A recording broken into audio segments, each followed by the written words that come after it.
Live from the National News Studio, Sri Lanka.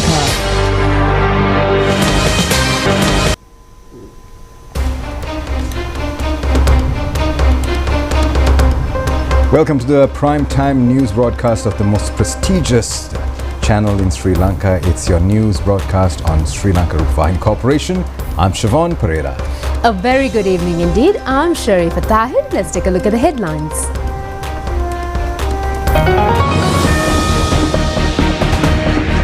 Rigorous imprisonment for former ministers Nalinda Fernando and Mahindananda Alutgamage. Duminda Disanayake further remanded until the 5th of June. A unique victory for Anudhi Gunasekara of Sri Lanka at the Miss World contest. Post and telecommunication officials on a 2-day strike. Priority to fulfill the immediate necessities of the people in formulating the future budget. 190 new locomotive drivers for the Department of Railways. A wind power project for Mannar. First stage of the Ruwanwala new water purification centre inaugurated. New tariffs of President Trump blocked.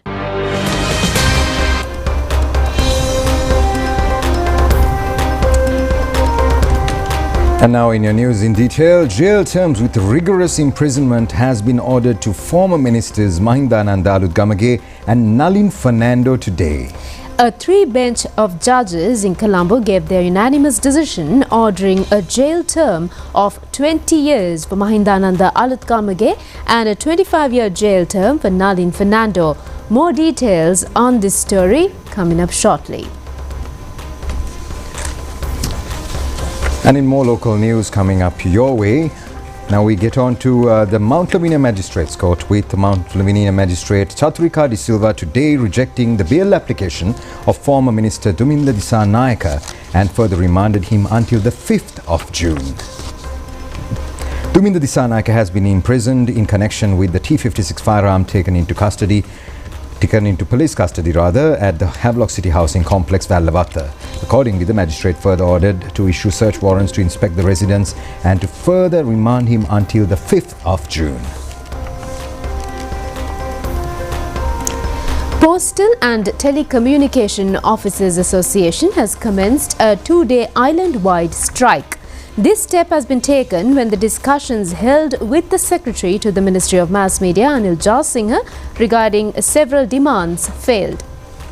According to our correspondent, despite the strike, those who attended duties such as postal assistants, postmen and postal sorting officers were seen outside the post office, unable to go in, and the public is facing difficulties due to the trade union action initiated in the evening yesterday. According to Postmaster General Ruwan Satkumara, since just one trade union has joined the trade union action out of 34 trade unions, the rest of the employees will be on duty today and tomorrow as usual.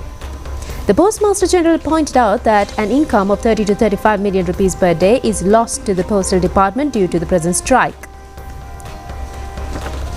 Postmaster General Ruwan Satkumara said that while trade union members had presented a list of 15 demands, 2 of those were based on personal requests rather than collective concerns. He said the administration has already taken positive steps in response to several of the key issues raised. He also noted that discussions were held with union representatives who accepted the solutions proposed. However, he expressed disappointment that trade union actions were still ongoing despite the agreement. He confirmed that as of today, all other postal offices have reported to work and approximately 3,400 sub-post offices across the country will remain open and will be operational as usual.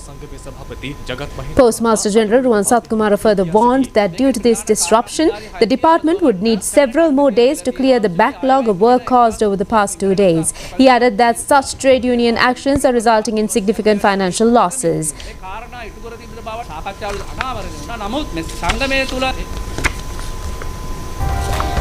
Jail terms with rigorous imprisonment has been ordered to former ministers Mahindananda Alutgamage and Nalin Fernando today.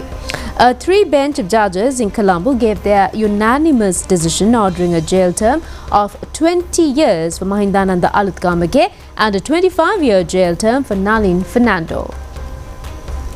They had been alleged of incurring a loss of 53 million rupees to the government by purchasing and distributing to sports associations 14,000 carom boards and 11,000 checkerboards to Satosa during the presidential election held between the 7th to the 24th of December in 2014. The three-bench judges in Colombo pronounced the order when they were found guilty of these allegations. Apart from the jail term, Nalin Fernando has been ordered to pay a fine of 400,000 rupees and a fine of 200,000 rupees for Mahindananda Lutkambage. The order has been issued by the three-member bench of judges consisting of judges Mahesh Veeraman, Pradeep Abhiratna and Amali Ranavira. The chairman of the bench of High Court judges, Mahesh Veeraman, stated that the suspects have been proved guilty beyond out the allegations against them.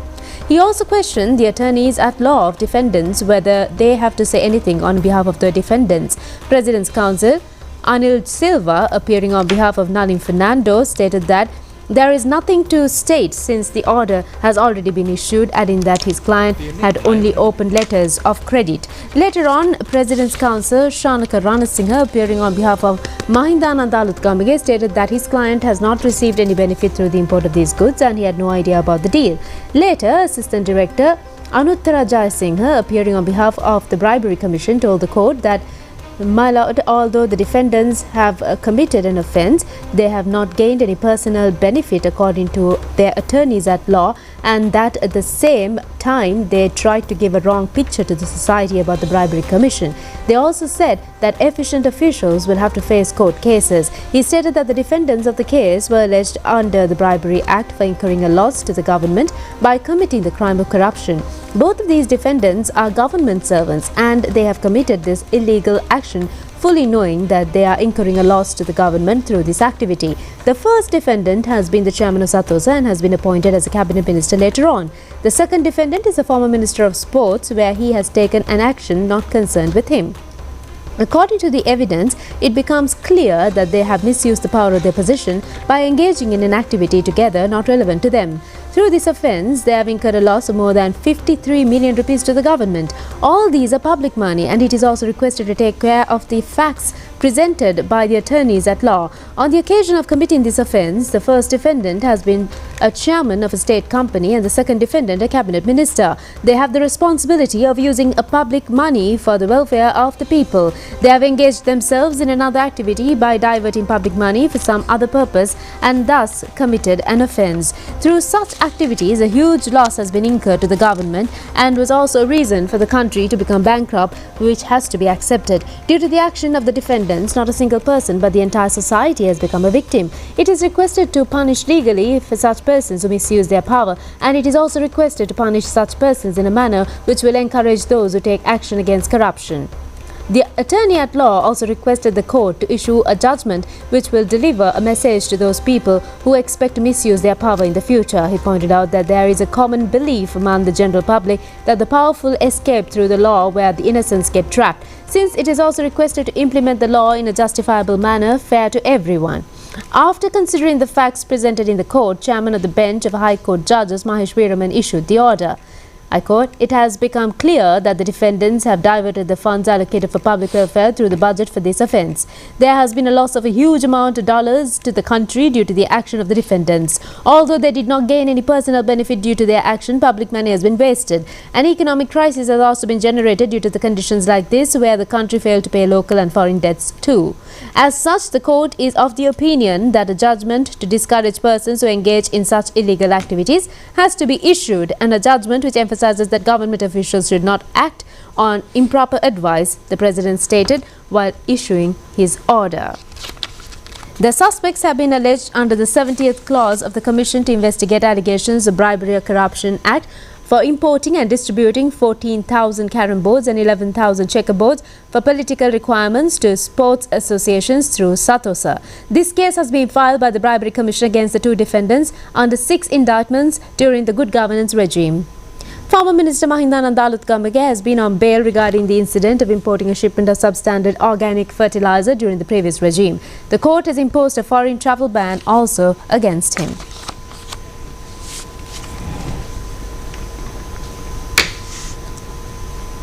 In the meantime, Anudhi Gunasekara has become the first runner-up from Asia in the Miss World Multimedia Challenge. This was the first time a Sri Lankan has reached this level in this competition. The 72nd Miss World contest is being held in Telangana, India. Anudi's remarkable performance not only earned her a place among the top 20 global finalists in this prestigious challenge, but also made her the first Sri Lankan contestant ever to reach this milestone in the multimedia category. Further elevating her achievement, she also earned a spot among the top 8 global winners selected from 108 contestants worldwide, highlighting Sri Lanka on the international stage. The contestant from Thailand has become the winner. The grand finale, though, will be held on Saturday. The second round of discussions on US imposed tariffs on Sri Lanka held at the office of the United States Trade Representative in Washington, D.C. A high-level Sri Lankan delegation is participating in the talks, which marks a continuation of several earlier virtual meetings between the two sides. The talks are expected to pave the way for new opportunities in trade cooperation, while aiming to secure favourable outcomes for Sri Lanka in line with its current economic priorities. The Sri Lankan delegation was led by Deputy Minister Harshana Surya Peruma. Officials anticipate that the dialogue will contribute to enhancing long-term trade relations and foster deeper economic engagement between the two nations. Now, the 8th session of the Sri Lanka-China Joint Committee for Economic and Trade Cooperation, organized by the Department of Commerce, successfully ended in Colombo today. The joint presidency of this session was held by the Minister of Trade, Commerce and Food Security and Cooperative Development, Vasantha Samarasinghe, and the Commerce Minister of China, Weng Wen-Yitao. This session will open up new opportunities to strengthen bilateral trade and economic relations between Sri Lanka and China based on the results of the official visit of President Andrew Kumara Dissanayake in January 2025. It has been focused to carry forward the sustainable development between the two countries through this economic trade cooperation. The two sides had extensive discussions on a number of subjects related to trade and investment.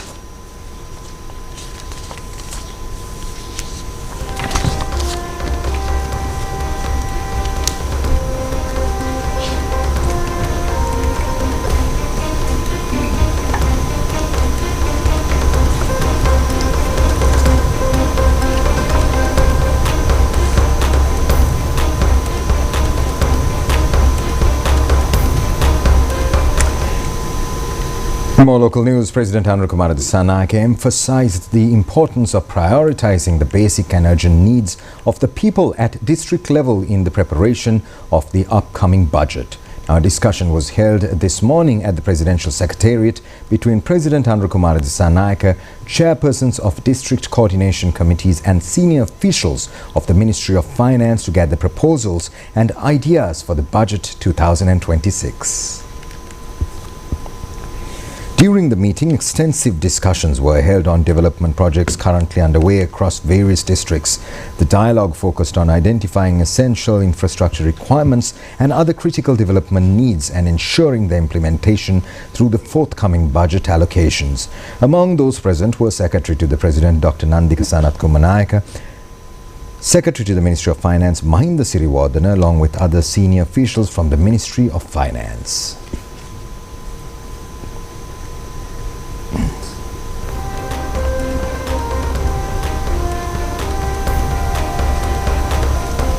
General Manager of the Railways, Dhammika Jayasundara, says that it has been decided to recruit 119 new locomotive drivers for the service of the Department of Railways. He made this observation joining the occasion of taking up duties in several internal posts of the department.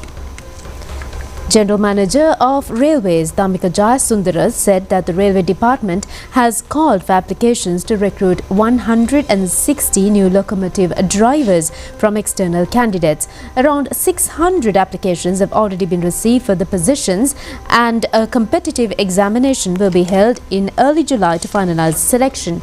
In addition to external recruitment, the department is also in the process of hiring 30 candidates internally selected from the current staff. the internal recruitment exam is scheduled to be held in June. He explained that external applicants must possess light heavy vehicle driving licenses or relevant qualifications to be eligible. Those meeting the criteria will be called for the exam and qualified individuals will be appointed as trained drivers. The department is continuously engaging in discussions with railway trade unions to address ongoing concerns. Minister Dr. Nalinda Jayatissa says that the national media policy will be able to be finalized by September this year. He invited all the organizations in media to actively contribute in this regard. A special discussion was held yesterday in order to receive ideas and proposals with all state and private media organizations at the Sri Lanka Foundation Institute. Discussions were also held on amendments to be carried out in the National Media Policy Draft Bill and compilation of draft bills in all three languages. Minister Dr. Nalinda Jayatissa said that the need for a balanced and responsible media policy that safeguards both personal dignity and freedom of expression has to be placed. He noted that during previous discussions on media freedom, concerns were raised about how the former government attempted to impose restrictions on the media by using state power. However, the current situation has evolved and not only state media but also private media owners and social media users playing significant roles in shaping public discourse. In formulating modern media policies, the primary focus should be on minimizing the negative impact on media activities may have on an individual's personal freedom and dignity. He underscored the importance of developing policies that respect freedom of speech while protecting individuals from due harm. An agreement has been signed for a wind power project, which is the largest investment in the wind energy area of the private sector in this country, yesterday at the Ministry of Energy. The agreement has been entered into between Haywind Company and the Ceylon Electricity Board. The 50 megawatt wind power generation project is to be constructed in Mannar, which will include 10 turbines. Plans are also ready to complete operational activities within 18 months. Secretary to the Ministry of Energy KTM Udayanga, General Manager of the Ceylon Electricity Board Vasantha Edusuriya, Chief Executive and Chairman of Haley's PLC Mohan Panditage, along with other officials, were present at this occasion. We have more local news. The first stage of the new water purification centre constructed at Ruwanwelle was inaugurated by Prime Minister Dr. Harini Amarasuriya today. An amount of $25.05 million has been spent for this project. Under the first stage of the new water purification centre, a volume of about 4,000 cubic meters of water per day is being purified. More than 7,000 families will be provided clean drinking water facilities by this. It was inaugurated for the first automatic water supply after the commemoration plaque was unveiled by the Prime Minister and the Ambassador of South Korea in Sri Lanka, Nyon Lee. The project, initiated in 2019, had a contribution of a loan amounting to $18.45 million from the Exim Bank of Korea and another $7.05 million by the government of Sri Lanka. The second stage of this project will commence along with the inauguration is being expected to be completed by 2028. Prime Minister Dr. Harini Amarasuriya said that starting today, residents of Ruwanwelle area will have access to clean drinking water with the launch of the new water supply project. She also said that the government has invested a significant amount of funds for this project as a part of the responsibility to provide essential services to the public. The Prime Minister requested the people to use the water sparingly and responsibly, urging them to protect and preserve the newly provided facility. She further noted that the government's policy framework, A Prosperous Country, A Beautiful Life, aims to ensure a better future for all citizens, especially for the younger generation. She emphasized that projects like this not only improve access to basic needs but also contribute to enhancing the quality of life for these people. Venerable Bandarawala Amitananda Thera has passed away at the age of 62 years. The Venerable Thera has been under residential treatment at the Colombo National Hospital for more than 2 years. The Venerable Thera, who held the chief incumbency of Sri Kalyani Meditation Centre, Dompe, and several other viharas, took an enormous effort to propagate the Dhamma among the youth. The Thera also distributed Dhamma knowledge for about 6 years through the Yovan Sithata Daham Sisila program telecast on the national television. The Thera, who entered the ordained life in 1982, received higher ordination in 1985, has been engaged in a commendable local and international service to the Shasana. The cremation will be notified later, and the mortal remains of the Venerable Thera will be kept at Sri Kalyani Meditation Centre, Dompe. We'll be back with more local stories after a break.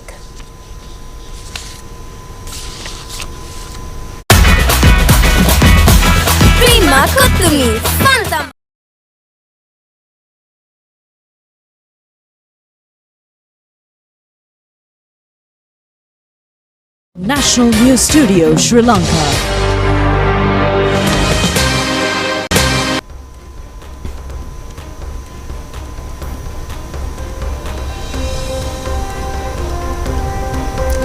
We move on to more local news. A complaint has been made to the Criminal Investigation Department today, asking for an investigation regarding allegations posed by Dayasiri Jayasekara and Udaya Gamampila against Bimal Ratnayaka regarding the partly released containers retained at the Sri Lanka Customs by Attorney-at-Law Nalin Sampath Kumara. Attorney-at-Law Nalin Sampath Kumara said that Udaya Gamampila and Dayasiri Jayasekara have committed crimes in the society, and there is a justifiable doubt in this regard whether they are aware of this or not. Merely issuing statements to media is not enough where proper investigations are necessary. He added that these two persons have never complained for an investigation. There is a right to know whether what they have revealed are the facts or not, and a complaint has been made to the CID in order to conduct investigations in this regard. Those who contested in the recent local government election and elected representing United National Party took their oaths at Sirikota, the party headquarters. They took oath in the presence of leader of the United National Party, former President Ranil Wickremesinghe, Deputy Leader of the UNP, Akila Viraj Karyavasam, President Vajrape Vardhana, General Secretary Thalathatha Korala, and National Organizer Sagala Ratnayaka also joined this occasion. Leader of the United National Party, former President Ranil Wickremesinghe, said that all parties are currently in discussions on how to unite and gain control in the provincial councils wherever possible. In other areas, they should operate as a strong opposition.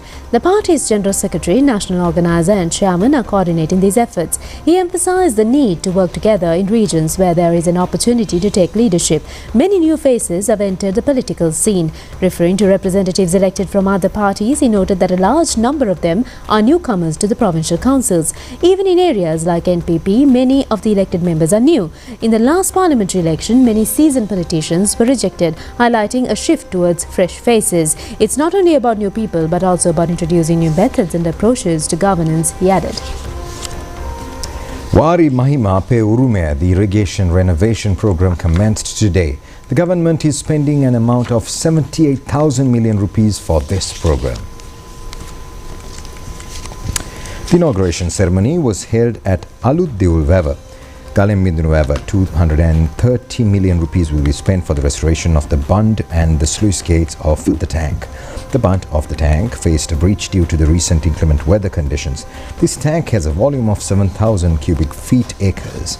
The restoration of the tank bund and the sluice commenced under the leadership of the Minister of Irrigation, K.D. Lalkantha. Minister K.D. Lalkantha stated that during the recent harvesting season, paddy farmers were able to obtain the highest price per kilogram for their rice. He noted that there were no reports of farmer protests or grievances from any paddy growing regions in the country. According to Minister Lalkantha, the 2025 harvest season stands out as a rare year without significant issues faced by the farming community.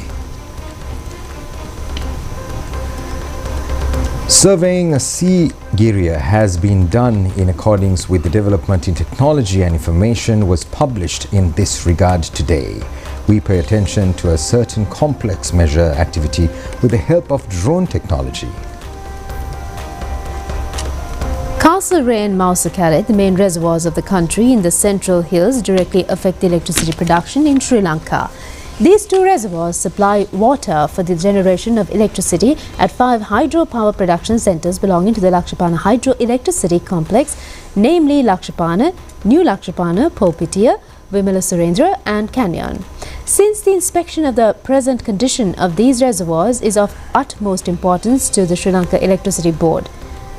The team has been able to complete the project on the 2nd of April this year, which was implemented on the 28th of February 2025. Conducting these surveys accurately has become an extremely thought-provoking activity, the reason being the constantly changing climatic conditions and the environmental occasion. Modern technical equipment such as vessels which automatically travels on water in order to map and collect a large number of data accurately. A specialized team along with professionals joined the Sabaragamu University team in this effort. These surveying activities have been conducted in an extremely challenging environment zone, and after mapping, the concerned data have been already provided to the Sri Lanka Electricity Board. Most of the banana requirement is being supplied from Mamlipiti and surrounding areas. Meanwhile, according to banana planters, the economy has been drastically affected due to the reduced demand for bananas. Banana plantation is widely spread in rest of the areas of the island. Due to this reason, the farmers say that there is a low demand for bananas grown in Amblipiti and surrounding areas and along the Mahaveli and Valava zones. The reason has been high productivity. Banana growers are facing difficulties since the prices have been drastically reduced, and the farmers say that it will be a relief if a fixed price is maintained for it. According to banana planters, another reason for the present situation has been the higher prices in which traders sell them after purchasing bananas at a lower price. And now we go into a short break. Foreign news on the other side. Stay tuned.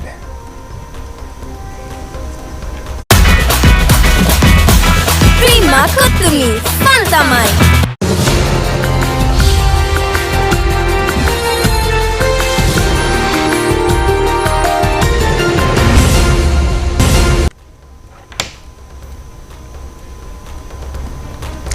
Moving on to news overseas, a U.S. federal court has blocked President Donald Trump's wide-ranging global trade tariffs affecting his major economic policy.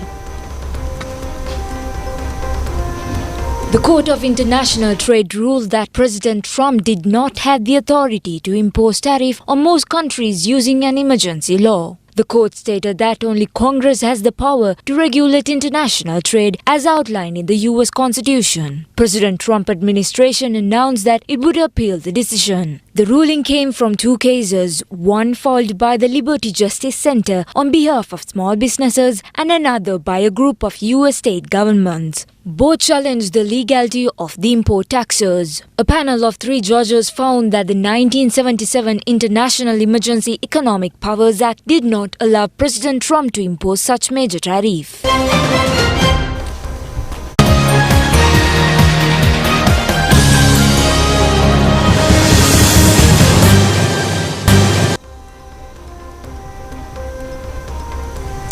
Moving on to sports news, Sri Lanka won the bronze medal in the 4 x 400 meters women's mixed relay event of the Asian Athletic Championship tournament held today. This has been the second medal won by Sri Lanka at this championship. The championship is being held in Gumi, South Korea. Sri Lankan women contested from 5th lane in the finals of the mixed relay event. Sri Lanka was represented by Nadisha Ramanayaka, Sairi Mendis, Jayashi Uttara and Mishendra Fernando. They won the bronze medal, recording a timing of 3 minutes, 36.67 seconds. Rasara Vijayasuriya was able to set a new Sri Lankan record today at the women's 10,000 meter event of the Asian Athletic Championship. Although the event was to be held yesterday, it has been hampered due to rain and was stopped halfway. Contest was held again today, where Rasara Vijayasuriya became the 7th with a timing of 33 minutes and 21.62 seconds. The previous Sri Lanka record in this event has been 33 minutes and 39.6 seconds.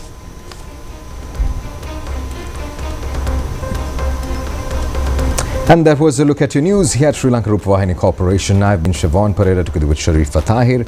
Wish you a pleasant evening and a wonderful week ahead. Good night.